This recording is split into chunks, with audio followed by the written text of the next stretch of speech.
हरे कृष्णा राधे राधे। आपका स्वागत है आपके अपने चैनल राधा कृष्ण लीला में। आज हम आपको सुनाने जा रहे हैं चौथ माता की कथा। एक सेठ सेठानी थे, उनके एक बेटा और बहू थे। बहू सबको भोजन करा के फिर स्वयं भोजन करती। एक पड़ोसन ऐसी भी थी जो रोज पूछती कि बहू आज क्या बनाया, क्या खाया। बहू कहती ठंडो बासी। एक दिन उसके पति ने ऐसा सुनकर विचार किया कि आज तो पकवान बनाए जाए, फिर देखे कि मेरी पत्नी क्या कहती है। उसने तरह तरह के पकवान बनवाए और घर के सभी लोगों ने एक साथ बैठकर भोजन किया। आज भी पड़ोसन ने पूछा तो बहू ने कहा ठंडो बासी। सेठ के लड़के ने सोचा हो न हो कोई बात अवश्य है जिससे कि मेरी पत्नी ऐसा कहती है। उसने पत्नी से पूछा तुम रोज ठंडो बासी खाया ऐसा क्यों कहती हो, जबकि आज सबने एक साथ बैठकर कई तरह के पकवान खाए। उसकी पत्नी बोली आपन जो खा रहे हैं वह बाप बूढ़ों की कमाई है। जिस दिन आप कमा कर लाओगे उस दिन मैं समझूंगी कि ताज़ा भोजन कर रहे हैं। अब एक दिन लड़के ने माँ से कहा मैं एक बड़े शहर में कमाई करने जा रहा हूँ। माँ बोली बेटा अपने पास इतना धन है कि खाया नहीं घुटेगा। माँ ने मना करने पर भी बेटे ने स्वयं कमाने का दृढ़ निश्चय कर लिया और जाते समय पत्नी से कहा मैं जब तक कमाकर बहुत सा धन लेकर ना आऊं तुम चूल्हे की आग मत बुझने देना। एक दिन चूल्हे की आग बुझ गई तो वह मन ही मन घबराने लगी, कहीं मेरे पति पर संकट तो नहीं आन पड़ा। जल्दी से पड़ोस में से आग लाकर चूल्हे में रख दूं, ऐसा विचार करके पड़ोस में गई। वहां पड़ोसन चौथ माता का व्रत पूजन कर रही थी। पड़ोसन ने कहा थोड़ी देर में आकर ले जाना। बहू ने पड़ोसन से पूछा आप यह व्रत क्यों करती हैं, इससे क्या मिलता है। पड़ोसन ने कहा चौथ माता के इस व्रत को करने से अन्न लक्ष्मी मिले और अपनी मनोकामना पूरी हो। अब बहू भी चौथ माता का व्रत करने लगी। दीवार पर चौथ माता बनाई। उस दिन घी गुड़ का चूरमा बनाकर रात्रि को चंद्रमा को अर्घ देकर भोजन करती। ऐसा करते करते बहुत दिन हो गए।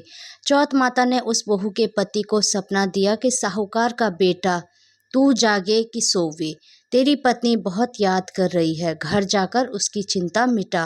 तू दुकान खोलकर कंकु केसर का पागल्य बना के बैठ जाना, आज तेरा हिसाब किताब चुकता हो जाएगा। अब तो चौथ माता ने जैसा कहा था वैसा ही हुआ। उसने घर जाने की तैयारी की और गाड़ी भर के धन दौलत लेकर चल दिया। रास्ते में एक बड़ा सा काला नाग फन फैलाई बैठ गया और कहने लगा गला आज तो मैं तुझे डसूंगा, छोड़ूंगा नहीं, आज तेरी आयु पूरी हो गई है। सेठ ने लड़के से कहा आज चौथ माता ने मुझे सपना दिया तो मैं पत्नी से मिलने घर जा रहा हूँ। वहाँ मेरी पत्नी बहुत चिंता कर रही है, मैं उससे मिलकर जरूर आऊँगा, तब तुम मुझे डस लेना। नाग ने कहा तुम शपथ पूर्वक कहकर जाओ तो मैं तुम्हें जाने दूंगा, परंतु लौटकर नहीं आए तो तुम्हारे घर आकर मैं तुम्हें डस लूंगा। इस प्रकार सर्प को वचन देकर वह अपने घर पहुंचा। वहां सभी से हंसी खुशी से मिला और भोजन करने उदास होकर बैठ गया। उसकी पत्नी ने उदास होने का कारण पूछा तो पति ने काले नाग वाली बात बताते हुए कहा यदि मैं उसके पास नहीं जाऊंगा तो वह घर आकर ही मुझे डस लेगा। पत्नी बहुत चतुर थी, उसने कहा कि आप घबराओ नहीं, लेट जाओ, मैं एक उपाय करती हूँ। पत्नी ने कमरे की 7 पेड़ी सिड़ाव धोई। पहली पेड़ी पर रेत, दूसरी पर इत्र, तीसरी पर गुलाल फूल, चौथी पर कंकु केसर, पांचवी पर लड्डू पेड़ा, छठी पर गादी गलीचा और 7वीं पेड़ी पर दूध का कटोरा भरकर रख दिया। इस प्रकार वह 7 ही पेड़ी सजाकर बैठ गई। आधी रात होते ही नाग आकर पेड़ी चढ़ने लगा। पहली पेड़ी पर रेत में लौट गया और कहने लगा कि सेठ की बहू ने आराम तो बहुत दिया, पर वह वचनों से बंधकर आया हूँ, सो डसूंगा अवश्य ही। इसी प्रकार 7 पेड़ियों पर नाग आराम करता हुआ और कहता हुआ कि डसूंगा जरूर कमरे में जाने ही वाला था कि चौथ माता ने विचार किया कि मैं इसे नहीं बचाऊंगी तो संसार में धर्म कर्म और व्रत पूजन को कौन मानेगा। अब तो गणेश जी, चंद्रमा जी और चौथ माता ने उसे बचाने का विचार किया। चंद्रमा जी ने उजाला किया, चौथ माता ढाल बनी और गणेश जी ने तलवार लेकर नाग को मार दिया और ढाल से डंक दिया।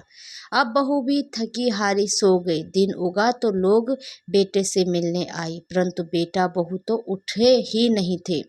बहुत देर हो गई तो माँ उन्हें उठाने गई। माँ ने सातों पीढ़ियों पर जो कुछ देखा तो बहुत घबराई और बेटा बहू को आवाज़ लगाई। बेटा बहू उठे तो देखे कि एक ढाल तलवार वहाँ पड़ी है। अब ढाल उठाई तो वहीं काला नाग मरा हुआ पड़ा है। बेटा बहू ने सोचा कि आज तो धर्म कर्म ही आड़े आए, जो भगवान गणेश जी और चौथ माता ने अपनी रक्षा की है। हे चौथ माता, आपने जैसे सेठ के बेटे बहू की रक्षा की, वैसे ही सबकी रक्षा कीजो। बोलो चौथ माता की जय। हरे कृष्णा, राधे राधे। भगवान श्री कृष्ण और राधा रानी की कृपा आप सभी भक्तों पर बनी रही। जय श्री राधे।